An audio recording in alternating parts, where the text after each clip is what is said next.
Chad Everett Brochures.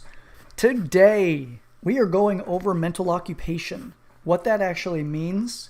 Mental occupation is a term that I came up with 10 years ago as I was going through different thoughts about, really just thoughts in general. Excuse me while I fix my little do here for you. Hero because blood donor, that kind of fun stuff, right? It's the gift that just keeps on giving, and I get it back real quick.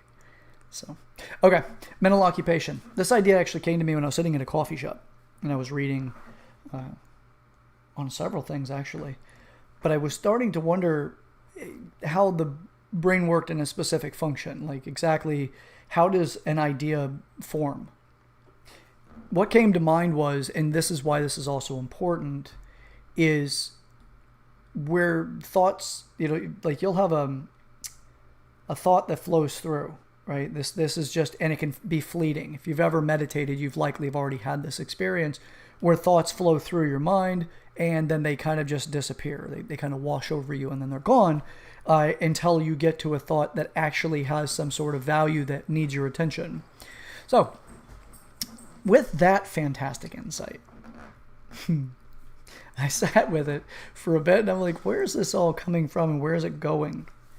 And I'm like, well, what if thoughts behave a lot like occupations? Like you get the thought you want to work somewhere, right? You go in for the interview. It's still in that thought space. There's really not a whole lot about it. You go into the interview. You do really well. They offer you the job.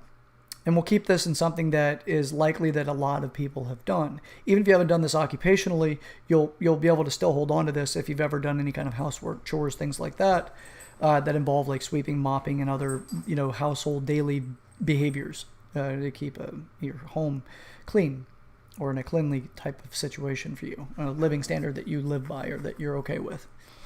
We'll use a janitor type of position. You get the job. Never done it before in your life. Somebody shows you how to do it. They see it as something simple. The thought is now, it's not blowing by. It is now actually starting to take root in who you are. Now, the first couple of times you try it, you fill up your bucket, you get the wrong mixture. You don't necessarily wring out the mop properly. You may mop before sweeping. There's different things that kind of give you a less than effective outcome based off of the effort. So you start learning, well, I probably should sweep before I mop. Then you start to rectify the issues of, spreading dirt around further or kind of making more of a mess than necessarily cleaning. Although you can argue you clean a little bit with a mop that's wet, but there is a point in time whenever you're streaking the floor because of all the dirt that's left to it. So there's that piece. You start feeling these things out, right? You sit there and you deal with it. If you no longer have any guidance and it's just something, right? Like you may see somebody in the distance that's sweeping and you're like, okay, maybe I should sweep that way. You learn different patterns in the way that you should sweep in certain scenarios that give you a faster outcome with high efficiency. You start learning those things. It's starting to take more root. Then there's a point in time whenever not only have you learned to become more proficient at the required behaviors, but you become better at it to the point where you're actually mastering it. And it starts to feel good, but this is also where it starts to change your perspective. You may start moving away from the job and the sense of pride about the work starts to come in. Now, this is still in that occupation concept. You're feeling good about what you've done. You really do feel like you've made some changes as far as the outward thing. You're able to get more work done. You may be able to do your house chores and you get it done faster in a way that you can get to other activities in your life. You feel good about it. You actually feel like quite successful and accomplished through the process. Thoughts take a very similar approach from what I call mental occupation. Since I've gone, through some, through psychology and read quite a bit as well. there are other elements to this. There's neuroplasticity, and then you get into mind mapping, which is also about memory recall as well as problem solving and the routes, the synapse in the brain, which routes it's actually taking, the neuroplastic type of, it's the channels, the neurochannels of thinking. It makes it more proficient, which means that it costs you less energy. There's all kinds of things that come out of that, which that's the psychology, the science of it. For this was more of, I was navigating the reality of the world, and this is still something that I haven't left. Mental occupation is still something to me. It still means something specific. It is a combination of different elements that they talk about inside of neurosciences and psychology, because they lean on each other for different reasons. Now, the mental occupation piece is what thoughts are going through your mind. If it has any value to you, it starts to gain a place in your mind. Whenever it settles into the mind, it may have a short-lived value. You may not actually need to go back to it for long, or you bury it underneath other thoughts in other places, and before you know it, or not necessarily other places, but other thoughts, before you know it, you may pull that idea back to the surface, later in life. It could be, the next week, it could be the next month, it could be the next year, decade, whenever, but it comes back to the surface and you're like, that actually was not a bad idea. You have a mental occupation to it to a degree. It's very similar as if you worked as a janitor, you left working as a janitor, you went down another route, doing something different in your life, and then you revert back to becoming a janitor again because of a failed effort or maybe a downsizing, and you can't get employed with that level of skill because the jobs aren't available. You can drop back to doing the janitorial work again in a way that you can sustain your life and build back up again. And I'm not saying that being janitor or being in a janitorial position is a negative by any means. For me, it's a practice of taking pride with everything that I do, not dismissing the value of what I'm doing right now because my goal has my attention, and then I will dismiss it now and become less pleasant or less satisfied and less grateful for what I'm going through right now because I keep thinking about the future and I'm obsessing over that. It'll make me deny that sense of pride for what I'm currently doing, and that will diminish the satisfaction. When the satisfaction is diminished, then the mentality and also the personality can shift towards something that's not quite what you originally got out of bed to change about yourself, and you start falling back into the rut of life. Now, I prefer the pride values, which is I just did that, I did a great job, and the people that are coming through here will benefit from my efforts so that we can have cleaner floors or cleaner surroundings or whatever that is. Again, in the janitorial concept. But that's how I do all of the things that I do in life. I like to try to take the greatest deal of pride in every single thing that I do in a way that I can say I'm helping change something in the system or the process of what I'm involved in. I want to see an outcome that we all get to enjoy. It's hence the videos, hence the series, and what I'm doing with these episodes that you've started to consume. So mental occupation can change your life. And how it changes your life is you allow the idea to settle. When you let the idea settle into your mind, it can start to create roots in a way that you're occupying it. It's no longer something that just blew through your mind. It's not just settled in like dust. Now it actually starting to develop a utility in your life. You can make money with it. You can find more satisfaction in your relationships with it. Whatever it is, it's your idea. It's not mine. So you'll have to envision this in yourself as you listen or watch the video. You'll have to listen for yourself and say, this is where it makes sense for me. Not my life experiences. That's not necessarily going to make the greatest sense for you, because you're not there to experience the entirety of it, and I'll do the best I can to relay it, but some people, they're just going to want to be like, end the episode, I'm not really that interested. Put it from your own perspectives in life, and then we can go from there. So mental occupation, it's taken root. Once it takes root, it will start to create a degree of influence into your personality. It could simply show up that I'm just a little bit more proud about something that I did here. I've accomplished something. I ran a mile in less than 9 minutes. Whatever it is, you're starting to accomplish something more in your life than what you've done before. And that does bring a sense of satisfaction, some pride of accomplishment, that kind of thing for you, which can boost your confidence about yourself. The more you occupy that thought, the more it starts shifting your mind. How many people in your life have you known that really wasn't much for running or jogging, and the next thing you know, they take it up, and before you know it, they're bringing it up in conversation. They're changing the outfits they wear. Their behaviors are they're waking up earlier to go out for a run, or they need to do their run before they do other things, and they're showing discipline. And then all of a sudden other elements in their life start to show a shifting where, and again, this you could have points where it's a blockade and it stops because it hit the utility for the person. But you may also see it bleed into other areas of life where now they're showing up on time for meetings or whatever the schedule is or your agreements with them. They're showing up on time. They're leaving on time. It can continue to create that effect in people's lives.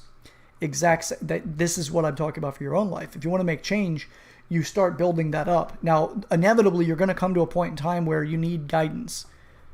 You'll listen, you'll get videos like this, you'll go to, whatever, you'll buy books for it, whatever, and I absolutely agree that you should do that thing.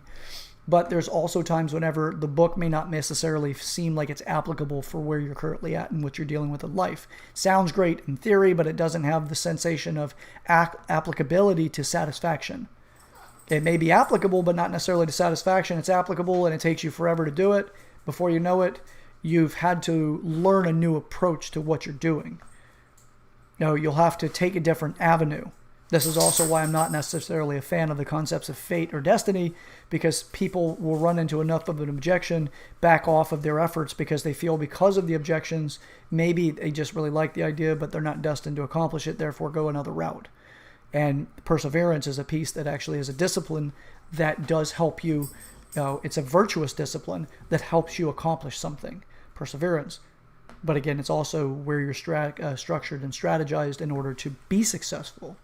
Now, in the mental occupation element of it, the more you persevere in that process, the more you are to change the personality. Be weary of, or just not necessarily weary, be aware of the changes that can occur in your personality through the process. Other people, try not to hold the level of arrogance to think that somebody else changed that way, you wouldn't, because you're better than that. You may not change that way initially, but that person can very well be a crystal ball for what that effort might include. I myself, speaking from my life, I worked in the power industry. I followed my father and my older brother into the industry because it was a family business type thing. We came up with that in our life. So I followed it. As I got into my 8th year, I recognized that because of a hiring freeze, there was a 20-year gap between myself and the people that were above me because they didn't have the jobs available to bring people in, so they froze hiring. They only brought in temporaries, not permanent. So they finally brought me on as a permanent, and I realized on the 8th year that the people that I was working with and the direction that I was going to go down was going to create, I did not have enough hubris about my abilities and my personal confidence and wherewithal, mental, emotional, psychological wherewithal.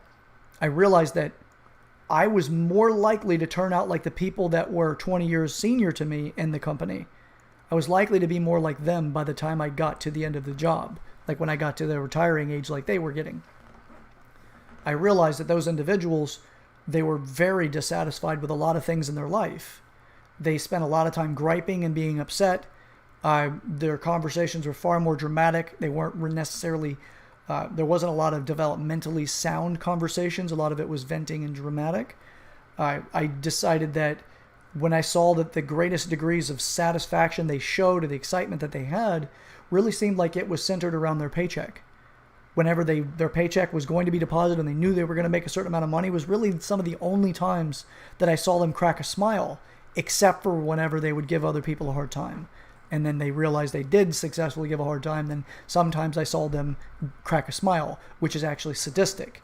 And I realized that I did not want to fall into that category. I did not want to become that way. And I was aware enough, self-aware enough, that 20 years of interactions in the job and the stressors that comes with it, and then the stressors that life brings with it, because it was also a swing shift. There's all kinds of things that actually surmounted to this understanding. I realized that that's a very quick way of not being satisfied in life. I would make a great deal of money. I would be very comfortable, but I would also likely have a dysfunctional family. I would likely also, even though I'm insightful, I again also am not driven with a lot of hubris. Now, If you're not aware of what hubris is, for the people that are listening, it's another level above arrogance. It's where your abilities are far surpassed by the idea of yourself. Oh, so it's hubris. It's a Greek word by its origin. So with that, I decided that I didn't want to continue that process.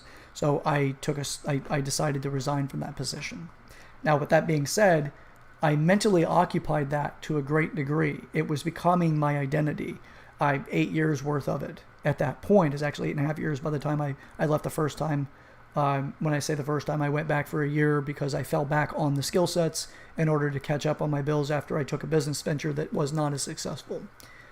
My process throughout this entire thing is I mentally occupy something. I try to look for as much information as possible so I can understand the personality traits that typically seem to show up around that particular idea, the occupation aspect to it, if it's a job or if it's a personality trait or something that we're all adopting and taking on different personality traits because they seem to have more successful utility in our life than we currently have. So we start modeling our behavior in a certain way to become more successful. There's a difference between the way a person that just works in a job that is not managerial, and then there's a difference to that person to somebody who is in a management position.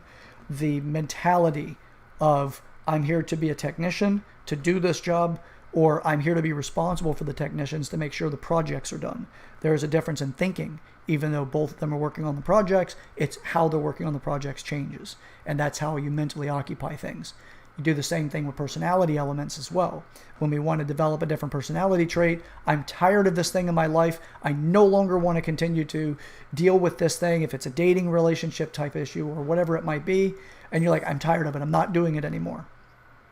You start looking for personality traits that seem to be more efficient in that area, and you'll start adopting those personality traits. Most of the time, we're trying to find that in people around us, whether it's a celebrity, whether it's an individual in our life, whatever it is, we're looking for the personality trait that seems to make the most sense, that has the greatest deal of utility to get you away from what you're currently dealing with. And then we start modeling our behavior in a way that helps us become more proficient at that challenge. But with that also comes the personality traits that are around the personality utility value. Oh, it's, the person may be a little more short with people. There's a lot more that comes up that actually helps us, that kind of creates our own autonomy in these scenarios. I'm looking for influencers, not necessarily factual, absolute. If that person behaves that way, therefore you will behave that way. It's likely, it's not a guarantee, because of the way the personalities work. You'll also have your background. You'll have what you consider to be sacred values. You'll have things that are your core values. You'll have things that are going to be your social values that aren't really necessarily rooted in core or sacred, but it's a way you interact with people. There's all kinds of different variables that come into play. I'm saying these are influences that can turn you that direction. It's not a bad thing. It's not a good thing. It's just a thing. It's more about, let's be aware of it, and then we can do something about changing if we choose to, or just understand it. If you choose that you're going to go a certain route that's going to have more of an aggressive behavior and attitude towards things, you may push people out of your life. And those individuals you're putting out of your life very well may have a lot of value for you in the future, but now that you push them out, you're not going to be able to lean on them for their resources of being able to help you through that process in a genuine friendship type of situation. I'm not saying become a psychopath or a narcissist or even a sociopath. I'm not saying, or Machiavellian, I'm not saying go that route. What I'm saying is that you can have those friendships, but also be able to enjoy the rewards of the resources the friendship brings. Don't develop the relationship. My preference is not to develop the relationship solely based off the resources. I'd rather develop the relationship because I genuinely care and like the person. And it happens that they may have resources that can contribute, but also I plan on bringing as much as I can to that friendship so that we can both have a greater degree of success. Mental occupation is necessary for all of us. We all do it all the time. It's just when you do something without recognition you're doing it, it has a little more control than you do. As Jordan Peterson says, famously says, one of his quotes that I do appreciate a great deal is, people don't have ideas, ideas have people. And it's a really interesting one to look at, but it falls right into the mental occupation element. Oh, I'm not going to continue to go on about it because I think that you guys have a pretty good gist of what I'm talking about here. I can do another video if it's requested. I could also revisit this in the future, and as I get better at this process, as I continue to mentally occupy it, right, and practice it into the world, I may come back to it with a more polished studio or office for it, or equipment, or my dog with a partner and they're enjoying their time, or whatever it might be. I can obviously come back to it. But I do want to thank you guys, all of you, guys and gals. Thank you so much for your time. I appreciate you watching the video. I do appreciate the continuation of these comments in person, as well as on the platform that you're viewing or listening to this from. I thank you so much for all that you're doing. We're all in this together. We do not need to create greater division. If you find that you're dividing your life right now because of frustrations against somebody else, get on these videos, listen to them, share it with people that you're feeling frustrated with as well, or that you feeling are dealing with some frustrations. Share it with people. I obviously would like to turn this into something a lot bigger over time, because I really do feel that this is something that will help us all out. It just gives insight so we can work with it, versus thinking we don't have options and then working out of desperation and changing who we are and something that's more disorganized and more disorderly for the world. Let's create a better organization in our life and create something beautiful together, and don't care again about any element about you, skin tone, gender, any of that. I don't care. I really want to see us working together to create a beautiful world together, where we all have opportunities and we don't need to take from somebody else to level it off.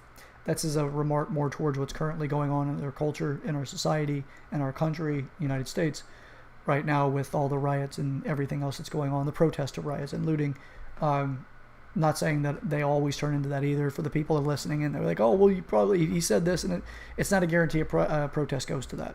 But now that I've got that disclaimer out there, I really do want to see us all rise up and rise above and create that civil discourse where we all can succeed safely. And, so with that, I know that sounds like I've got an agenda to talk about, and I'm really keeping those out of these videos just because this is a better way to reach people, in my opinion. I don't need to have the sexy body showing it off in front of the camera, and I don't need to have a provocative conversation to reach the masses. I'd much rather take a more developmentally sound and desirable approach. In the future, you will find I will be inviting people on to chat with me, to go over different ideas. You'll see me play the role of a student more often, because I don't know everything, and I never will, but I sure like learning. I love learning. I spend all day doing it, and I don't regret any of it. So with that, thank you so much. Again, share these videos, hit the like button, subscribe, hit the bell notifications if the platform has bell notifications, like my dog's collar, and it'll give you a heads up whenever these videos come on. All right, baby, I'm coming. I gotta go. A little lady wants out. So with that, thank you so much. Again, this is Chad Everett Brochures. I am the host of Growing Up in the Wilds of Suburbia. This has been another video or episode that I hope makes a difference. Again, share, like, comment, and we'll catch you on the next one. Thank you so much for your time. Enjoy.